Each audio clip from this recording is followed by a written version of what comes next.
Ahkam en bref. Le mariage islamique. L'islam a régulé la relation entre l'homme et la femme. Ainsi, le mariage a été légiféré. Des règles ont été fixées afin de protéger les droits individuels et pour le bien de la famille et de la société. Dans cet épisode, nous parlerons des droits, des responsabilités et des devoirs de chacun et comment prononcer un mariage dans l'islam. Si un homme et une femme veulent se marier et qu'ils sont tous deux musulmans, saints d'esprit et qu'ils ont atteint la puberté, que doivent-ils faire? Premièrement, la femme qui n'a jamais été mariée auparavant doit obligatoirement obtenir l'autorisation de son père ou de son grand-père paternel. Sans cette autorisation, le contrat n'est pas valable si l'un d'eux est vivant. Question: cette autorisation est-elle nécessaire même si la femme ne dépend pas de sa famille et gère ses propres affaires? Certains juristes obligent la précaution dans ce domaine et affirment que même si elle est indépendante et qu'elle gère elle-même ses affaires, il lui est obligatoire d'obtenir une autorisation à cet effet. Consultez donc l'avis du juriste que vous suivez à ce sujet. En revanche, une femme divorcée ou veuve qui a consommé ce mariage est autorisée à se marier sans demander la permission de son père. Du côté de l'homme, il est bon de demander le consentement de son père pour le mariage par respect envers les parents. Deuxièmement, avant le mariage, les futurs époux doivent s'entendre sur les droits et les responsabilités dans la vie conjugale.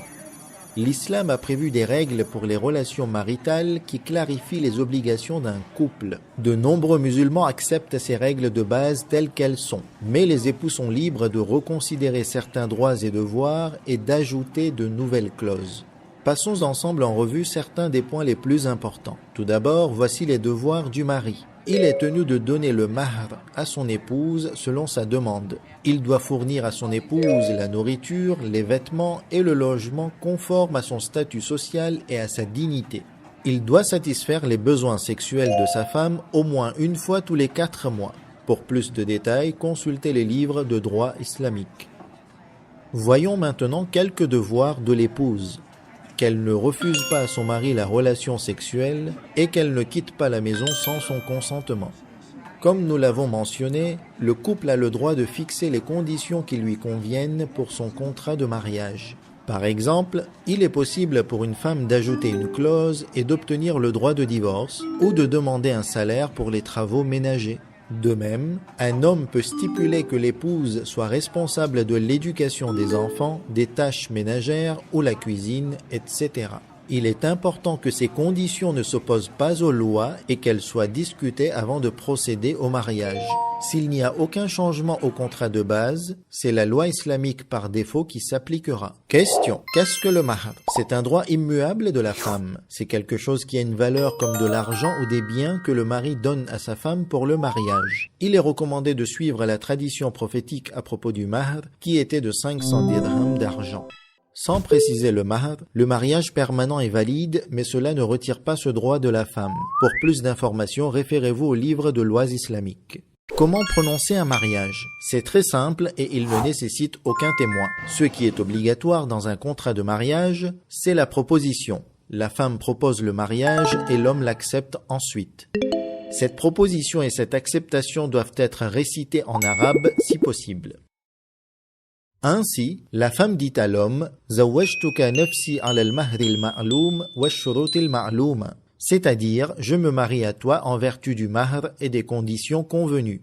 Et l'homme répond « Qabiltu » c'est-à-dire « J'accepte ». Selon certains juristes, le contraire est autorisé, c'est-à-dire que l'homme propose « Atazawwajuki ala al-mahri al-ma'loum wa ash-shurut al-ma'louma » Je me marie à toi en vertu du mahr et des conditions convenues. Et la femme répond « Qabiltu ». Ils sont également autorisés à mandater un érudit ou une autre personne pour prononcer le mariage en leur nom. Très bien. Après avoir évoqué le mariage permanent, parlons maintenant d'un autre type de mariage connu sous le nom de mariage temporaire. De quoi s'agit-il? Le mariage temporaire est limité à une durée déterminée et il prend fin automatiquement à l'expiration de la période convenue au moment du mariage. Le mariage temporaire est soumis à des conditions similaires à celles du mariage permanent, comme le fait que la femme doit demander la permission à son père ou à son grand-père, etc. Mais il y a des différences dans certains points. Examinons-les ensemble. Dans le mariage temporaire, premièrement, il est obligatoire de préciser la durée. Si la durée n'est pas précisée, le contrat est nul. Certains juristes disent que si la durée n'est pas précisée, le mariage reste valable, mais il deviendra permanent. Deuxièmement, il est obligatoire de préciser le mahr, et s'il n'est pas précisé, le mariage est nul. Troisièmement, l'homme n'a pas à prendre en charge les frais de subsistance de sa femme, mais la femme peut stipuler ce droit dans le contrat de mariage. Quatrièmement, il n'y a pas d'héritage entre les époux si l'un d'eux décède.